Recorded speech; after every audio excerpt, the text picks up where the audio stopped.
অনেকক্ষণ ওয়েট করার পর ফাইনালি আমার আম্মুরা চলে এলো। সো হ্যালো এভরিওয়ান, কেমন আছো সবাই? আশা করি সবাই খুব ভালো আছো। আর আজ ছিল আমার বার্থডে। আমি ভাবতেও পারিনি যে আমার বার্থডেটা এইভাবে সেলিব্রেশন হবে।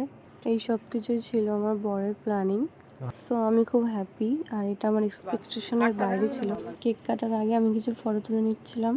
আর আমি সত্যিই খুব লাকি যে এরকম একটা ফ্যামিলি পেয়েছি এবং এরকম একটা হাজবেন্ড পেয়েছি। বিয়ের পর আমার ফার্স্ট বার্থডে, আর শ্বশুরবাড়িতে সেইভাবে যে সেলিব্রেশন হবে এটা আমি ভাবতে পারিনি। কেক কাটিংটা শুরু করে দিয়েছিলাম। রাত হয়ে যাচ্ছিল। এই ফু দাও সবটাই। হ্যাপি বার্থডে সবাই বলো। Happy birthday.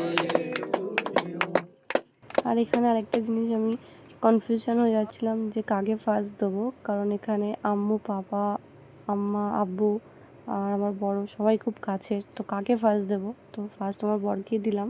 আরেকটা স্পেশাল ব্যাপার হচ্ছে আমার আম্মু কিন্তু নিজে হাতে আমার জন্য পায়েস বানিয়ে নিয়ে এসেছিলো। আর আমার ভাই বোনদের, ননদ, দেওরদের সবাইকে কেক খাওয়াচ্ছিলাম। রেড ভেলভেট কেকটা কিন্তু আমার খুব পছন্দের। আমার বোন ভাইগুলো যা লাজুক, আমাদের ক্যামেরার সামনে আসতে চাইছিল না। আর সবাই বলছিল আমার শাড়িটাতে নাকি অনেক সুন্দর লাগছিল। তোমরা জানিও কমেন্ট করে যে কেমন লাগছিল। আমি আমার ননদিনীর সাথেও ফটো তুলে নিলাম, আম্মু আর বড় আম্মুর সাথেও। এখানে আমার 3 আম্মু। এই রান্নাগুলো করা হয়েছিল আমার পাপার জন্য। আর আমার বার্থডে স্পেশাল ছিল বিরিয়ানি, আম্মু আর ছোট আম্মু বানিয়েছিল। আর আকাশে তো অনেক মেঘ করেছে এবং রাতও হয়ে যাচ্ছে, তাই সবাইকে তাড়াতাড়ি খাইয়ে দিচ্ছিলাম। আর রেসিপি প্ল্যানটা ছিল কিন্তু আমার শ্বশুর মশাই। সেলিব্রেশনটা ছোট হলেও অনেক আনন্দ হচ্ছিল।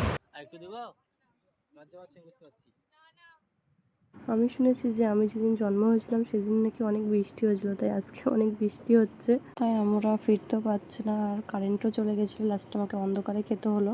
আর পাশে আমার ভাইকেও অন্ধকারে খেতে হচ্ছে, আর আমার ভাই এখানে আমাকে খাইয়ে দিচ্ছিল। আমরা এখানে খেতে থাকি। টাটা।